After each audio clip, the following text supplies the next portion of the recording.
வாழ்க்கை முறை மாற்றம், நவீன உணவு பழக்கம், அதீத மருந்துகள் காரணமாக புற்றுநோய் அதிகரித்து வருவதாக ஆய்வுகள் கூறுகின்றன. மருத்துவ அறிவியல் தொழில்நுட்பம் வெகுவாக முன்னேறியும் புற்றுநோய் குறித்த விழிப்புணர்வு மக்களிடம் இல்லை. ஓரளவு ஏற்பட்டுள்ள விழிப்புணர்வும் புகைப்பிடிப்பதால் உண்டாகும் நுரையீரல் புற்றுநோய் மற்றும் இரத்த புற்றுநோயுடன் முடிந்து விடுகிறது. கோலோரெக்டல் கேன்சர் என்றால் என்ன என்பதே பலருக்கு தெரியாது. ஆனால் அதுதான் இப்போது இந்தியாவில் வேகமாக பரவுகிறது. பெருங்குடல், மலக்குடல் ஆகியவற்றை தாக்கும் புற்றுநோய் கோலோரெக்டல் கேன்சர் என குறிப்பிடப்படுகிறது. இது எதனால் வருகிறது? எப்படி மக்களை பாதிக்கிறது? இது என்ன காரணங்கள் அப்படின்னு பார்த்தீங்கன்னா பல காரணங்கள் இருக்குது. இதில் மாடிஃபயபிள் ரிஸ்க் ஃபேக்டர்ஸ்ன்னு சொல்லுவோம்.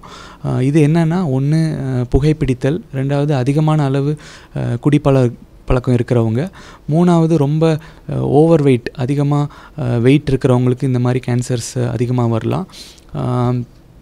நாலாவது ஒரு சில பேருக்கு ஜெனட்டிக்காக இருக்கலாம். அதாவது குடும்பத்தில் வரக்கூடிய ஒரு சில மியூட்டேஷன்ஸ்னால இவங்களுக்கு குடும்பத்தில் இந்த மாதிரி கேன்சர்ஸ் எல்லாமே வரலாம்.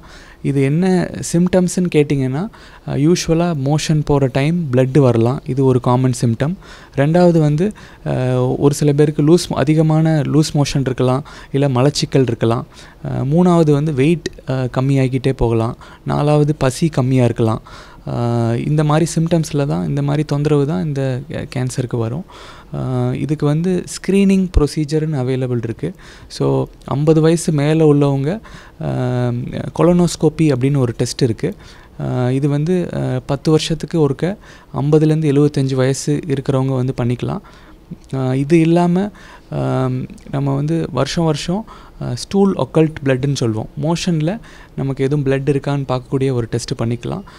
இல்லாட்டி 5 வருஷத்துக்கு ஒருக்க ஃப்ளெக்சிபிள் சிக்மாய்டோஸ்கோப்பின்னு சொல்லுவாங்க. இது லெஃப்ட் சைடு கோலனில் கேன்சர் இருக்கான்னு பார்க்கக்கூடியது. இது நம்ம பண்ணிக்கலாம். பயாப்சி மூலமாக நம்ம கேன்சர் கன்ஃபார்ம் பண்ணதுக்கப்புறம் இது ஸ்டேஜ் வைஸுக்கு ட்ரீட்மெண்ட் இருக்கும். யூஸ்வலாக மொதல் ஸ்டேஜ்னால் நமக்கு மெயினாக அதுக்கு ட்ரீட்மெண்ட் ஒன்லி சர்ஜரி, ஆப்ரேஷன் மட்டும், அந்த கட்டியை மட்டும் எடுத்து அகற்றிட்டா அவங்களுக்கு நோய் குணப்படுத்திடலாம். ரெண்டாவது மூணாவது ஸ்டேஜுக்கு யூஸ்வலாக ஆப்ரேஷனுக்கு அப்புறம் ஒரு சில பேருக்கு கீமோதெரப்பி கொடுக்க வேண்டியிருக்கும். ஒரு 3லேருந்து 6 சைக்கிள் வரை கீமோதெரப்பி கொடுக்க வேண்டியிருக்கும். ஸோ கீமோதெரப்பினா ஒன்றும் இல்லை, நம்ம கையில் ஒரு லைன் போட்டு நம்ம குளுக்கோஸ் மாதிரி நம்ம ஒரு சில மருந்துலாம் ஏற்றுவோம். இது கேன்சர் செல்ஸை அழிக்கிறதுக்கு வாய்ப்பு இருக்குது. திரும்பவும் கேன்சர் வர்ற வாய்ப்பு கம்மி பண்ணும். இப்போ இந்த ரிஸ்க் ஃபேக்டர்ஸில் மாடிஃபயபிள் ரிஸ்க் ஃபேக்டர்ஸ்ன்னு இருக்குது. இது ப்ராசஸ்டு ரெட் மீட், அதாவது நமக்கு இந்த சாசேஜஸ்ஸு, போர்க்கு, பீஃப் இதெல்லாம் ப்ராசஸ் பண்ணி ஸ்டோர் பண்ண ரெட் மீட்டு இதுக்கு கிளியராக ஒரு காசுன்னு ப்ரூவ் பண்ணியிருக்காங்க.